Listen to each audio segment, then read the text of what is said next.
Hi, Simon. How are you? Good. How are you, Rachel? Nice to meet you. I'm doing great.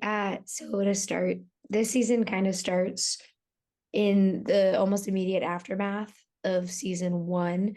And Mhm. so, did you guys have any conversations about starting it either like after a ways, or like how did you guys kind of navigate where exactly you wanted the season to begin after where the cliffhanger was with season one?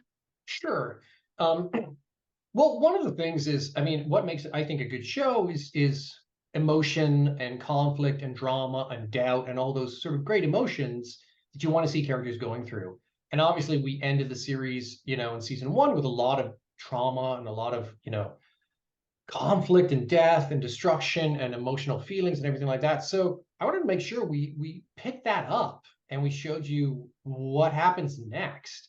I felt like if we started like a year or two later, you'd miss out on all that stuff. We want to show Mhm. you Mark still struggling with that. We want to show you Debbie like on the edge of collapse after a relationship she had for 20 years turns out to be a lie. We want to show you all that stuff. We want to bring all those characters and let you live through that.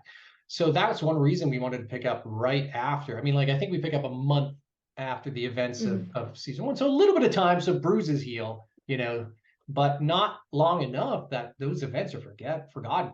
I mean, one of the promises I think of Invincible is that we show you the ramifications of the big stuff that happens in our series. We never wipe the slate clean. We're never like, okay, well, that was a movie one and everything's back to normal now and the characters are just having a Mhm. good time and then this other thing happens.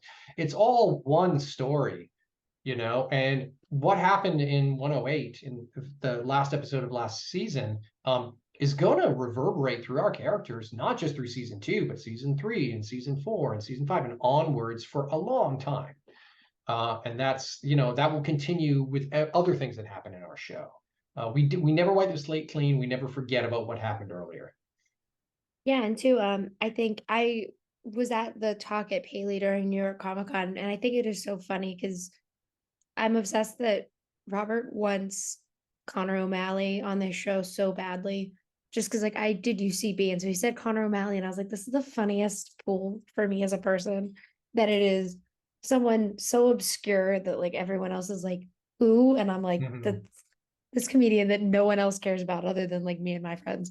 But I do think this season in particular, the voice acting is just so like vast, and there's just so many cool people that bring to life all of these characters. And for you guys with this season in particular, was that something that you really wanted to see with the show grow, just like the amount of characters you guys could pull in, or was that just the nature of getting a second season and getting to kind of branch out into more characters?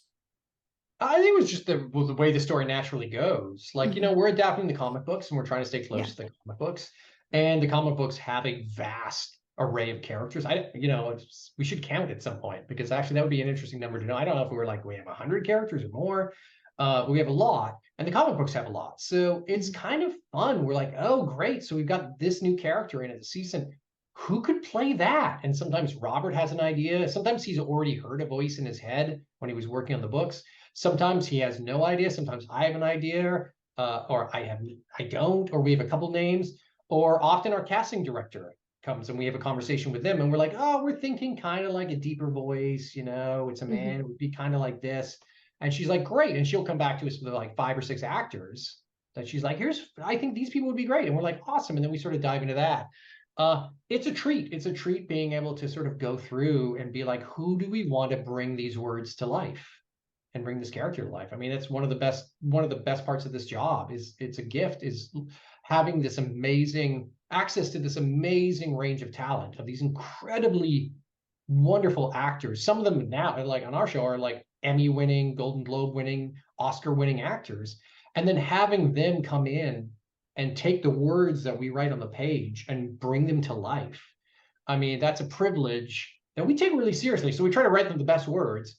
But it's one of the best parts of the job is seeing, Sterling K. Brown or Sandra or JK or Stephen or anyone of our Ben Schwartz, anyone of our cast take these scenes and bring them to life. It's great. Yeah, that is one of my favorite games. My room is also a journalist, and she had it on one day, and I was walking around, and I was just hearing the voices, and I was like, that's so and so, and was just like like listing out the voices that I was hearing as I was walking Mhm. around. But for a last quick question, what is so fascinating to me, especially about Mark and Omni-Man, I think the little bit of humanity that we do get to see in Omni-Man is the majority of the humanity that we get to see in Mark. Mhm. And kind of the dichotomy of the two of them is so fascinating to unpack. But for you as a writer, is that something that kind of draws you to those two characters to get to unpack that as the seasons progress? And is that something that we'll get to see more of in season two with those two characters? Yeah, absolutely. I mean, those characters, like all of our characters, I like to think change through the course. I mean, the goal is they change. No one's static, especially when you're going through the events of the show, you change. So Mark is a different person at the start of season two than he was at season one.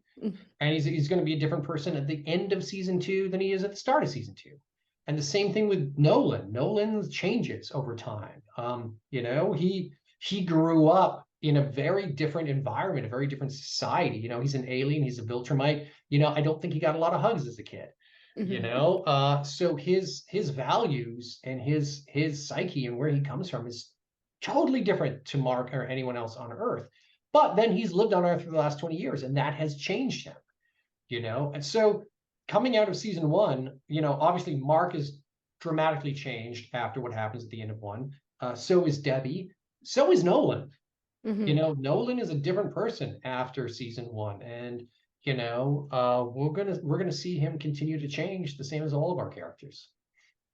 Yeah.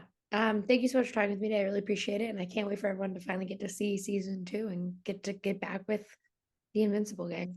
Yeah, thank you so much, Rachel, and thank you for caring and writing about the show. That means a lot to us too, as a crew. We just want to make it and share it with people, so we love it that people enjoy it and talk about it and write about it. So that means a lot to us. Awesome.